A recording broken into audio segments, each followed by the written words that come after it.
mata don Allah tsaya. Wallahi ina son ki. Ina son ka. Kamar yaya kina sona kuma? Kamar yadda ka ce kana so. Wallahi ƙarya ne. Ya kawai da ka buɗe baki ya cewa ina son ki ban ma gama faɗa ba kawai za ki je ki ma kina so. This man. Gaskiya ban yarda wannan.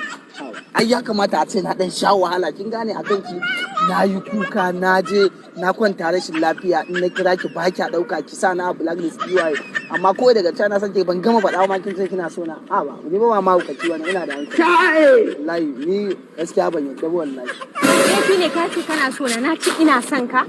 Ba laifi ba amma abin ya yi wuri ya za ki ce wani kina so na sai ki bari in gama faɗa sai ki ce a bawan Allah gaskiya ni fa ba na son ka ki wuce ki tafi in bi ki a gan mu mutane su dinga ganin mu ina tabin ki na sha wahala a kai amma kawai daga can na son ki Allah ba wani jan aji ba komai kawai sai kina so na zuwa. To ni ko ina son ka kuma tun da ka riga da kace kana so na kuma dole ni soyayya. Ashe ma ban da hankali na rantse da Allah ni na ma wasa ma nake ni na haƙura. Ka ce kana so na ba dai?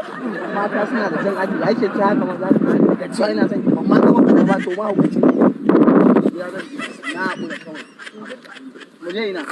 Ni fa ki zo Allah ni fa ki yana bina wasa fa nake yi ni a wasa na ce ina son. Abu duk inda kai sai na bi mu je mu tafi.